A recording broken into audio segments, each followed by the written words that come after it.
Bantu mukoresha Android mwese namwe mujya mubangamirwa n'izi ad ziza kuri video uri kureba ukabona yitambitsemo ibintu udashaka, ukabona birakubangamiye, gusaba amasegonda utegereza kugira ngo bivemo wongere urebe video yawe cyangwa n'ikindi kintu wari uri gukora cyangwa na application yindi wari uri kujyaho.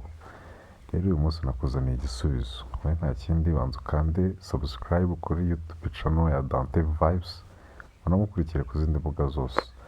Turajyana rero tugende kuri Play Store, uraza kuri Play Store yawe searchinge application yitwa Ad Skipper. Ya uraza kuri iyo hejuru uyikandeho, numara kuyikandaho ukare install. Numara gukora install turindire gatoya kugira ngo igereho. Ubu buryo ni uburyo bwo kugira gute bwo guskipinga cyangwa se kugira ngo ziriya ad ziza kuri video yawe uri kureba ziveho, zitazajya zikubangamira, kuko ndabizi abantu benshi zirababangamira, nanjye ndimo. Ariko iki gisubizo cyangwa se iki kibazo uyu munsi kirakemuka. Turindire gatoya kugira ngo application yacu ibe install. Ad Skipper uyu munsi rwose iki kibazo kirarangira, uzajya ureba video yawe nta kibazo, hatajemo ibintu bari kwamamaza utabishaka kandi we nta nicyo bikumariye cyangwa nta nyungu ubifitemo.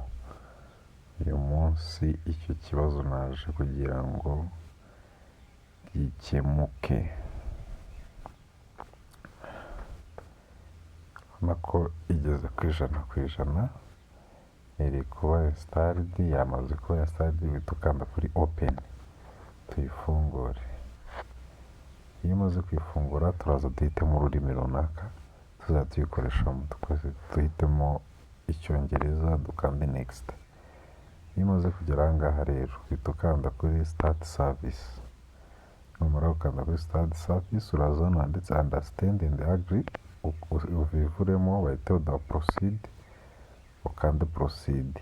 Numara kuza kuri proceed uraza uyikanda hano kuri Ad Skipper Accessibility Service, ufungure kano kantu ukande allow, nurangiza ugaruka inyuma.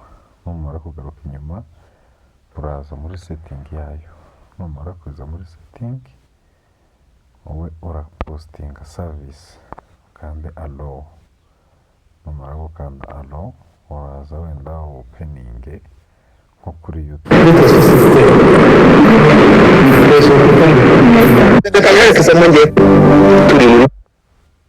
Hano ubu ni ukuvuga ngo